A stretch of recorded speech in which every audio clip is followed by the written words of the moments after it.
You're listening to the CyberWire Network, powered by N2K.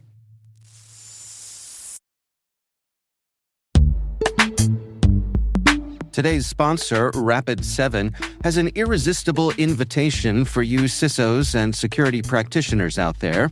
A free 2-day virtual summit. The subject? Preemptive security.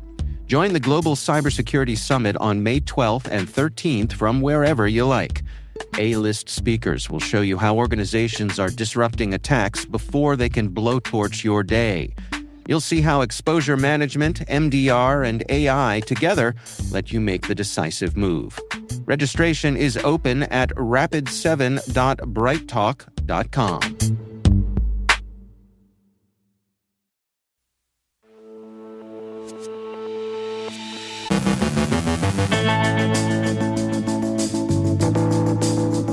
The House extends Section 702 for now.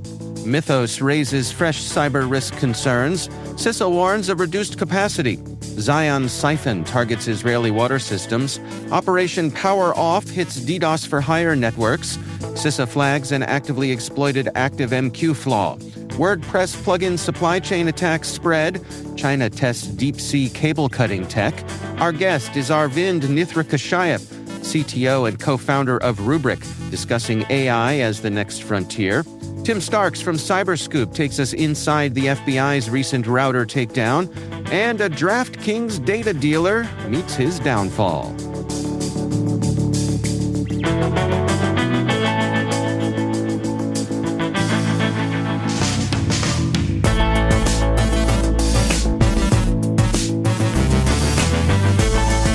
It's Friday, April 17th, 2026. I'm Dave Bittner, and this is your CyberWire Intel Briefing.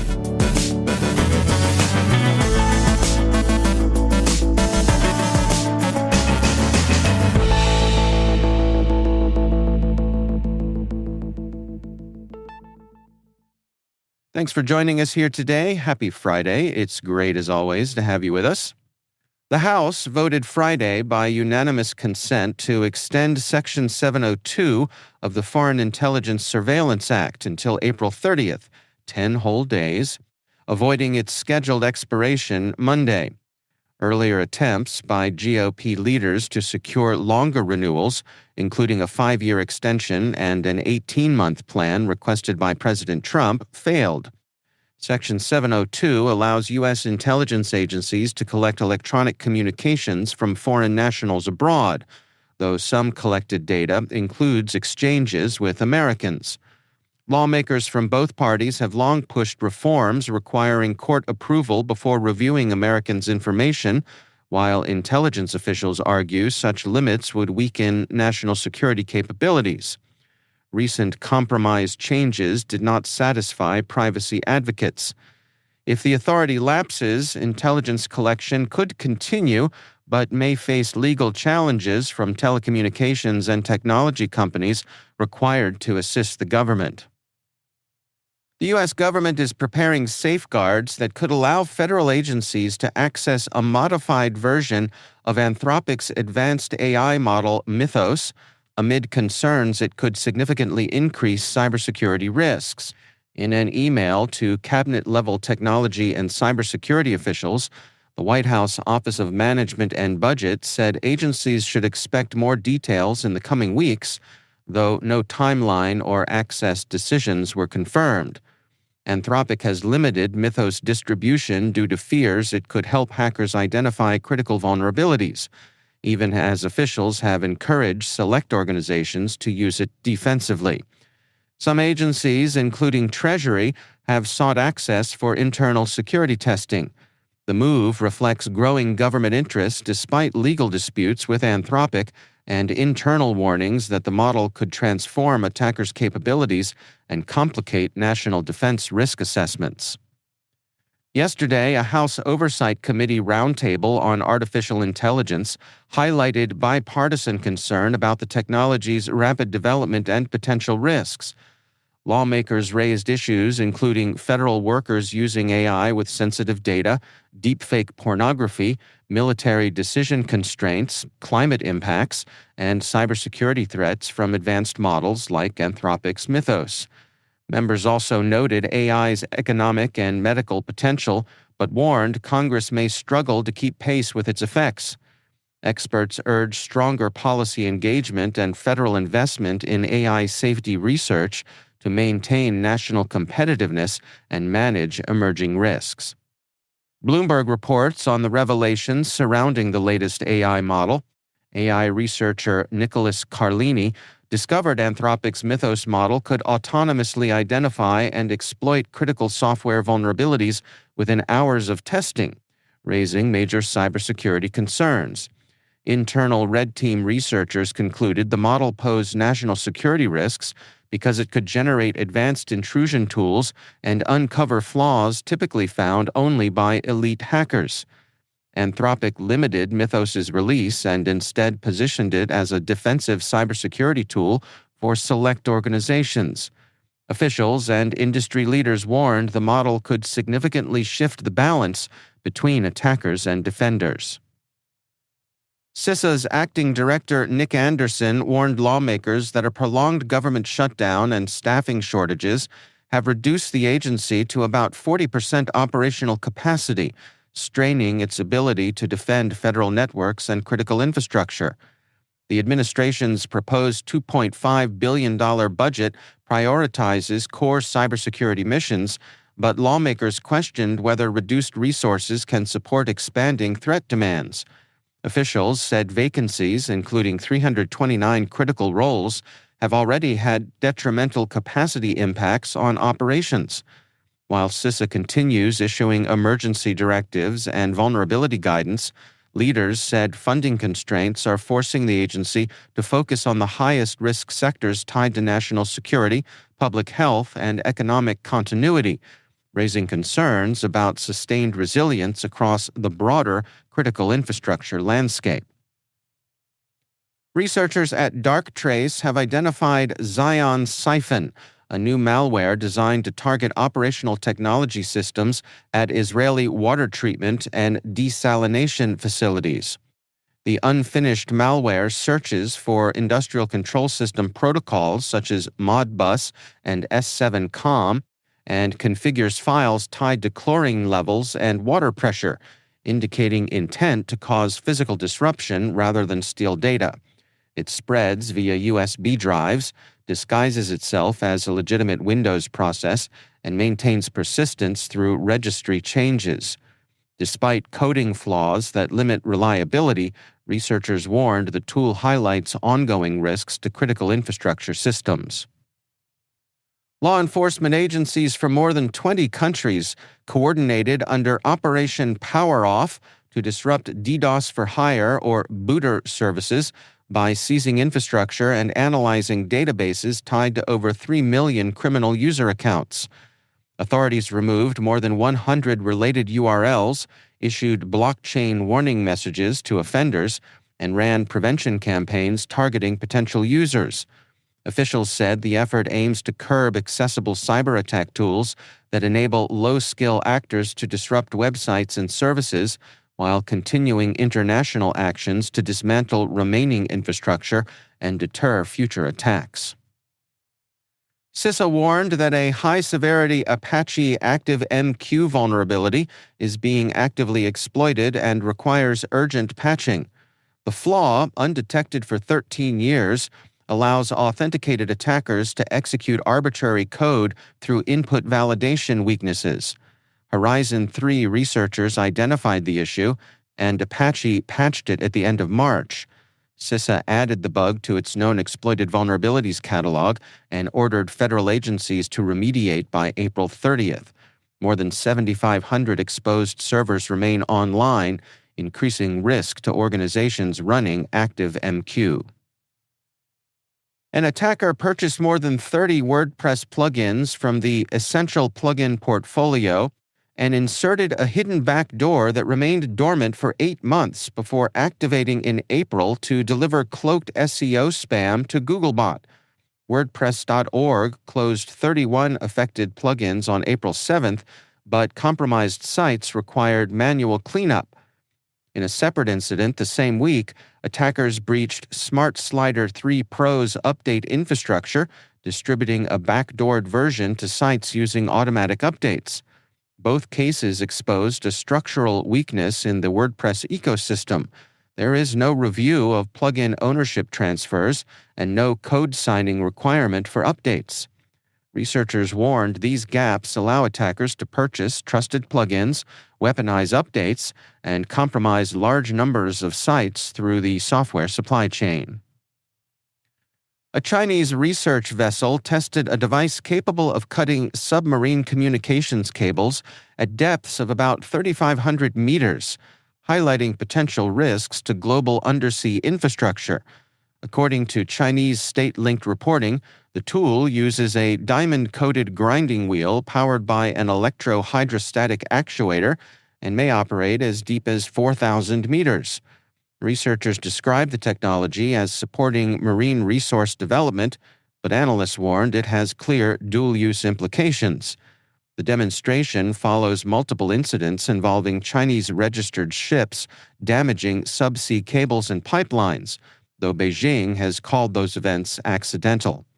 Experts said the capability underscores growing concern over the vulnerability of the world's 1.5 million kilometers of submarine cables, which carry critical internet and communications traffic and are increasingly viewed as potential strategic targets.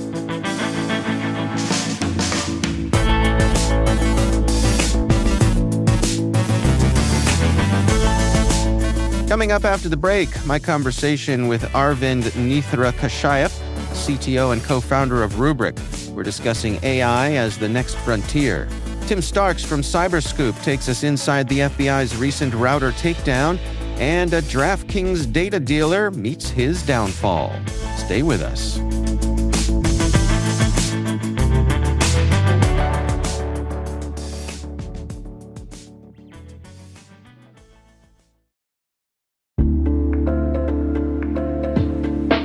And now a word from our sponsor, Arcova, formerly Morgan Franklin Cyber. Arcova is a global cybersecurity and AI consulting firm built by practitioners who've been in the seat. They work directly with enterprise teams to solve complex security challenges, building secure-by-design programs that hold up as technology and threats evolve. From focused engagements to long-term partnership, Arcova delivers outcomes that endure, because no one should navigate complexity alone. Learn why leading global enterprises trust Arcova at www.arcova.com. That's ARCOVA.com.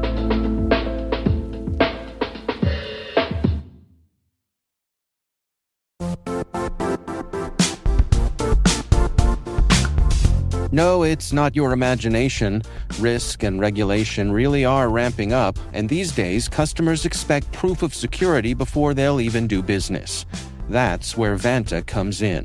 Vanta automates your compliance process and brings compliance, risk, and customer trust together on one AI-powered platform.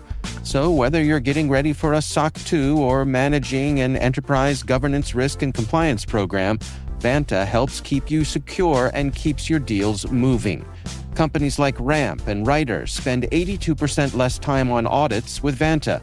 That means less time chasing paperwork and more time focused on growth. For me, it comes down to this. Over 10,000 companies, from startups to large enterprises, trust Vanta to help prove their security. Get started at vanta.com/cyber.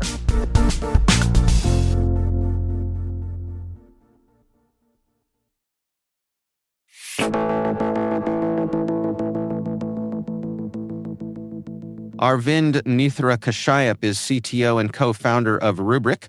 I recently caught up with him at the RSAC conference for this sponsored Industry Voices discussion of AI as the next frontier.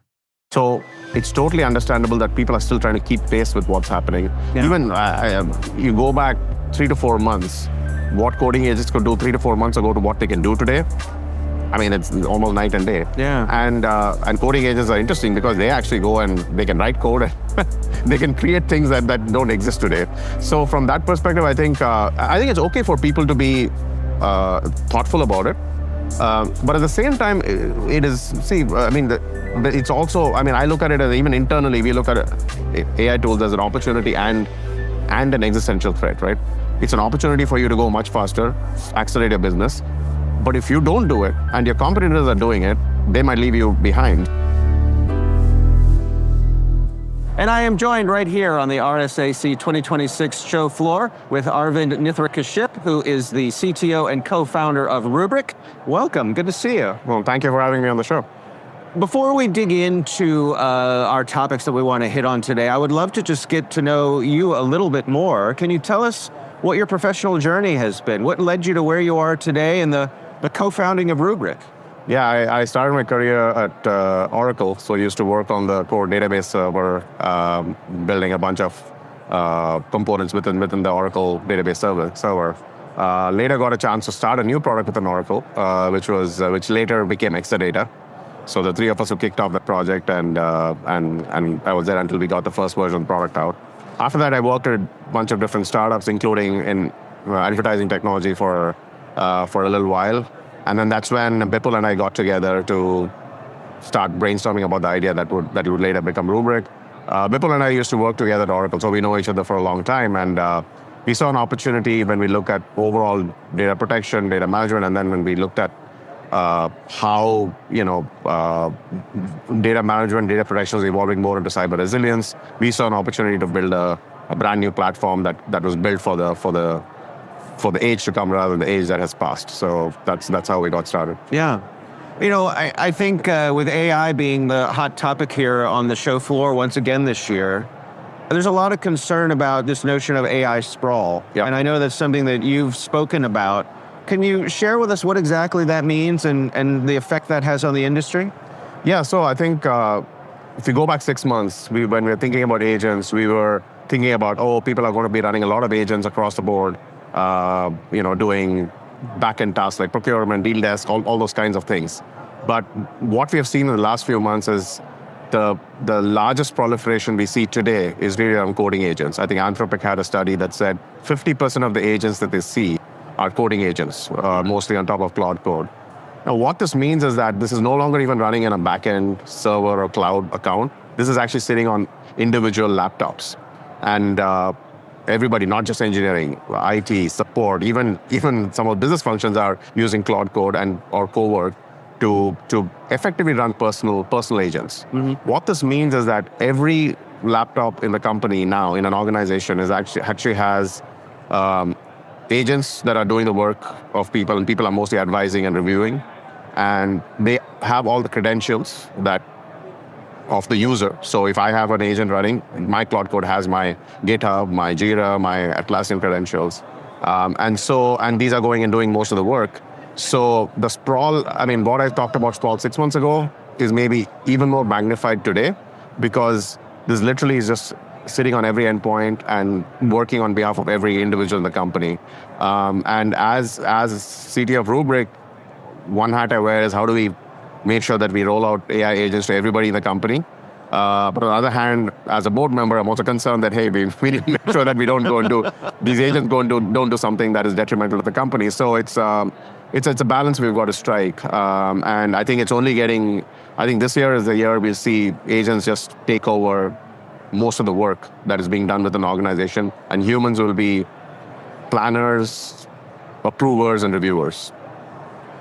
So what is your philosophy then? What's your advice for organizations who are looking to deploy these agents safely? How should they go about it? Yeah, so I think now most organizations have come up with some kind of a governance team, right, if you will. So what they do is what they're trying to do is define policies on how agents can deal with internal data, IP, customer data, and trying to define these policies. But these policies are 6-7 page documents that, they are, yes, you can read it, but how do you kind of implement it in an automated fashion? And the thing with agents is that these agents are operating at 10x the speed of humans. So they can essentially create 10x the damage in 1/10 time, right? So this is the challenge that most people are wrestling with. I think it boils down to a few things. It boils down to you have to be able to monitor the agents. So first of all, what are the agents that are running? What kind of applications are they accessing? If there's an agent doing log diagnostics, that's okay. I mean, it's fine. It's not as risky as something that's dealing with your CRM system, dealing with customer data, email addresses, personal information. You've got to be a lot more careful around that.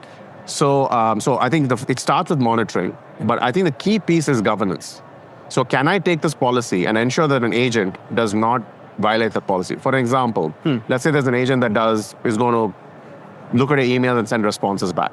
But maybe the policy is it's okay for an agent to send emails to an internal employee, but you should not be sending automated emails to customers. This is the policy. How do you kind of enforce that? And that's why, actually, we have a product called Rubrik Agent Cloud, and we announced this product called Sage, which is really around a governance engine where you can publish literally a policy document, and it will actually use a model to generate the right kind of checks so that when an agent tries to do an action, it will decide whether that is okay or not based on the policy, and then it can allow it or block it, or at least give you a view of what is being violated. And then finally, we do strongly believe that agents will make mistakes. So you need a way by which you can quickly, rewind those mistakes, right? Once you have something like this in place, you're able to go and then you have peace of mind that yes, you can roll these out, but you have the right kind of checks and balances. Can we dig in on that governance element? Because I feel as though the rate of change is increasing. So as you said, these agents can operate at 10x human speed. Yep. How do the humans keep up on the governance side when there's so much velocity on the agentic side? Yeah, so I think it's impossible for humans to be in the approval loop, right? I mean, maybe there are some things that are very, very, something that's maybe very, very risky that you want human approval. Right. But for 90%, if you're going to have a human in the loop for everything, you're going to operate at the pace of humans. And the whole promise with all these agents is that they will operate at like agent speed and your productivity will go up like 5x, 10x. Right. So what that means is you have to have an automated way by which you can govern these actions. So you need to have full observability. What are the actions that agents are taking?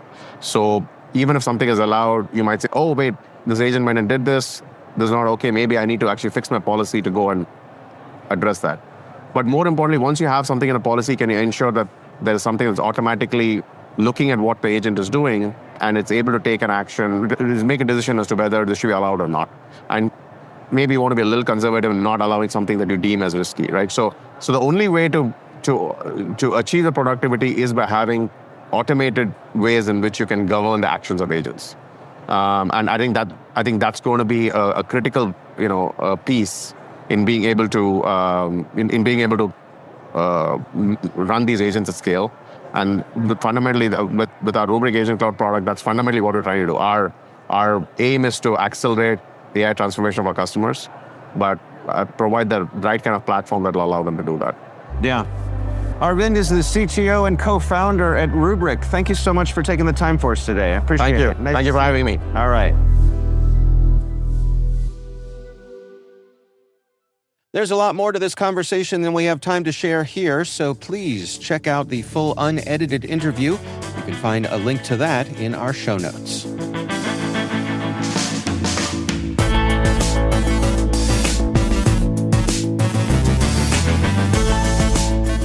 It is always my pleasure to welcome back to the show Tim Starks. He is a senior reporter at CyberScoop. Tim, welcome back. Howdy, Dave. So, interesting article you posted here, and a great interview that you had with the FBI cyber chief, one of their top folks, Brett Leatherman. You want to unpack the story here for us, Tim? Yeah. So, and I've said this to him before, by the way. Brett Leatherman is the most FBI name I can even imagine. That's true. It's straight out of Central Casting, isn't it? It really is. Somebody wrote a novel and they named the character Brett Leatherman, and then naturally they just that's an FBI guy. Right. Anyway, so Brett is the head of the cyber division there at the FBI. Yeah. And earlier in the week, the FBI had announced a disruptive operation against Russian GRU hackers, so government military hackers The group is commonly known as APT28 or Fancy Bear. These days, Forest Blizzard is in the mix. There were 18,000 routers by their count that were infected, essentially. Could have been used for a very, very large cyber espionage campaign. Presumably was actually happening because of the targeting that we know about. And this operation sent a series of commands to the routers, the infected routers, and essentially booted the Russians off of the networks. And this is Brett said, I think there's a fourth major operation of this kind against these hackers. And this one was a little different for a couple different reasons.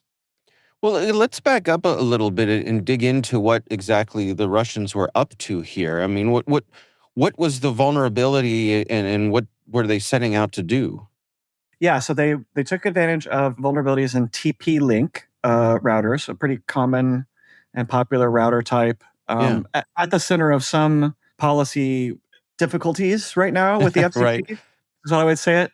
But still a very commonly purchased, commonly bought router in the United States and around the world. The infection was apparently quite opportunistic.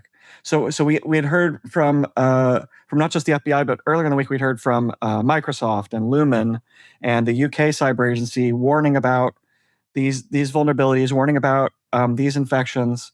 And while the infection was opportunistic, the targeting was government, military, other targets that they could use to, okay, we've got into these networks that are pretty commonly found in small and home office setups, and we're going to use this to see who we can find out things about. So is this a matter of having the router basically reroute things to the Russians? So yeah, what the idea was is that they would use these infected routers to gain credentials for other things, and that's what jumped out to Leatherman as unique about this campaign, is they weren't just sitting on the routers; they were moving within the routers to other parts of someone's house, their smart TVs or their phones, and the idea was, by doing this kind of moving around from one thing to the next, you could get into a broader organization. You can move to new targets. So that was one of the things that struck him as pretty interesting about this campaign. And there's always this thing that the FBI has to decide when they want to do a disruptive operation. Mm-hmm. When do they want to sit on the information they have? When do they want to let the thing happen, essentially, while they collect information for prosecutions or for finding out more about the operations of the organization behind the hack? In this case, they said this is too dangerous. There's too much risk here in terms of how broadly this could become contagious, in a sense. Not wormable in the strict cyber definition of wormable, but moving from one thing to the next to the next to the next. And they were like, we've got to do a disruption operation on this one. And so what did that involve? You mentioned rebooting the routers or making remote changes to them? Yeah, exactly. So this is one of the things that they had to work with the private sector on, is to make sure that when they went into these routers, which is what they did, essentially. I mean, they sent commands remotely to reset DNS settings. And this essentially made it so that they reset the access the Russians would have. The idea was they won't be able to get in through this way again. So that's what they did, is they functionally booted them off. I mean, one of the things that I didn't touch on in the story but kind of hints at that, is a lot of these kinds of operations with things like botnets, right? Mm-hmm. We'll see operations where they'll go to the courts and they'll claim domains that will be helpful toward taking down the botnet in the short term, but it won't kill a botnet for good necessarily. It might make the hacking organizations have to go somewhere else to make that botnet functional, but it really is more of a setback. This was billed by the FBI as more of a permanent eviction. This was them saying, we've evolved our techniques. They've been evolving their techniques. This is our response. So they're confident that whatever they did to these routers will keep the Russians out in the future. Certainly in this case, yeah. I mean, I asked the question almost the same way you just did, Dave, when I was talking to Brett.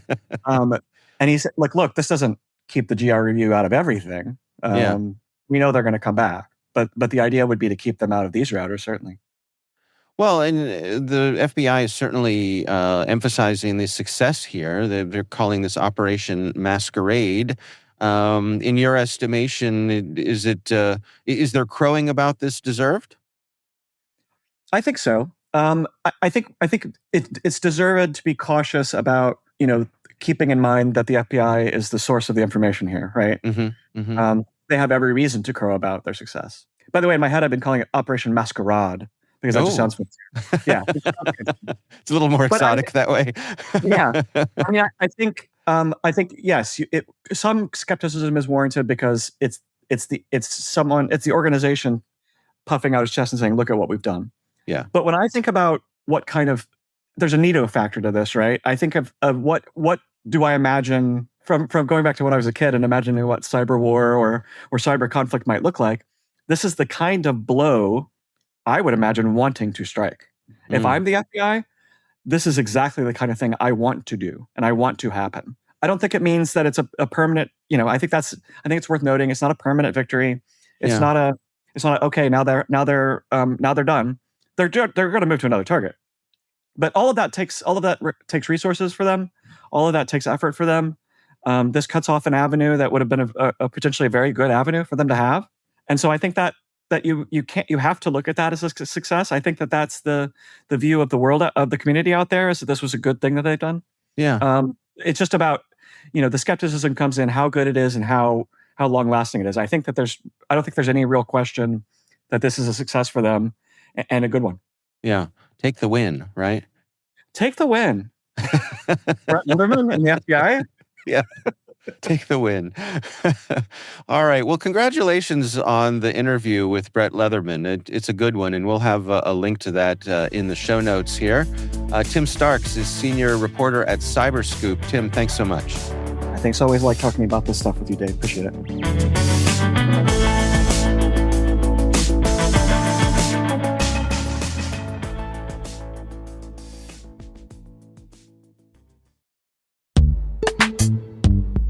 Most environments trust far more than they should, and attackers know it. ThreatLocker solves that by enforcing default deny at the point of execution. With ThreatLocker Allow listing, you stop unknown executables cold. With ring fencing, you control how trusted applications behave.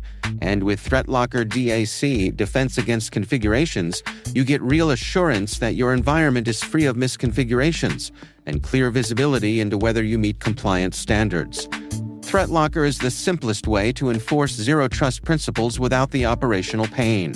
It's powerful protection that gives CISOs real visibility, real control, and real peace of mind. ThreatLocker makes zero-trust attainable, even for small security teams. See why thousands of organizations choose ThreatLocker to minimize alert fatigue, stop ransomware at the source, and regain control over their environments. Schedule your demo at threatlocker.com/N2K today.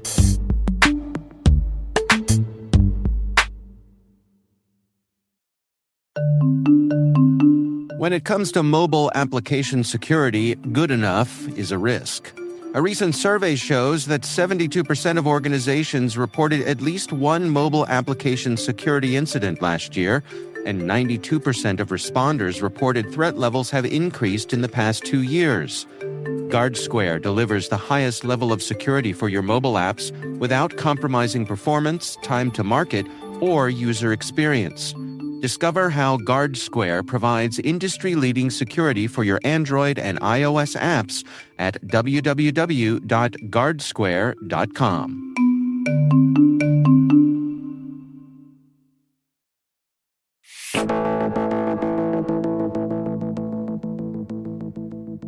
And finally, Cameron Stokes, a 23-year-old from Memphis, has been sentenced to 30 months in prison for reselling access to tens of thousands of hacked DraftKings accounts, apparently treating credential stuffing fallout as a retail opportunity. The accounts were originally compromised in a 2022 attack by co-conspirators using breach-sourced passwords, enabling theft of roughly $635,000 from about 1,600 users. Stokes bought account access in bulk and flipped it through his own online shop, Then, after pleading guilty, briefly reopened the operation under the memorable slogan, "Fraud is fun," explaining he needed to pay his lawyer. Authorities disagreed with the business plan. He was returned to custody, ordered to pay more than $1.3 million in restitution, and given 3 years of supervised release, closing what prosecutors described as a remarkably persistent side hustle.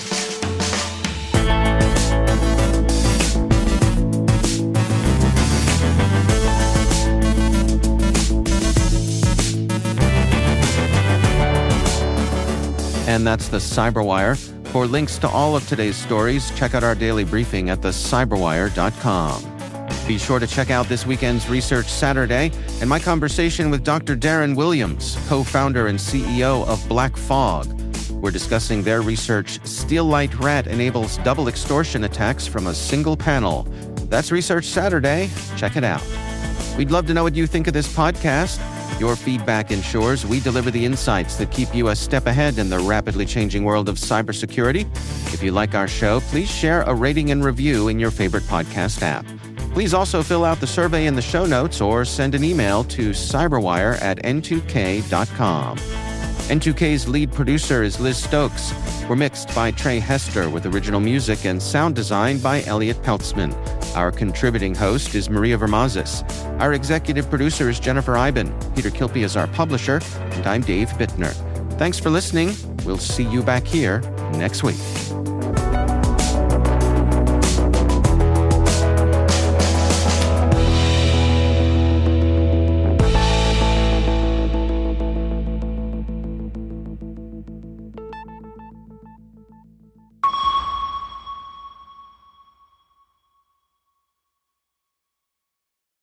You can't reason with the sun. Trust us, we've tried. This summer, it's time to put that angry ball of fire on mute. Columbia's OmniShade technology is engineered to protect you from the sun's harsh rays that can burn and damage your skin. The sun is relentless, but so is our gear. Level up your summer at Columbia.com to spend more time outside and less time slathering on aloe lotion. You're welcome. Columbia, engineered for whatever.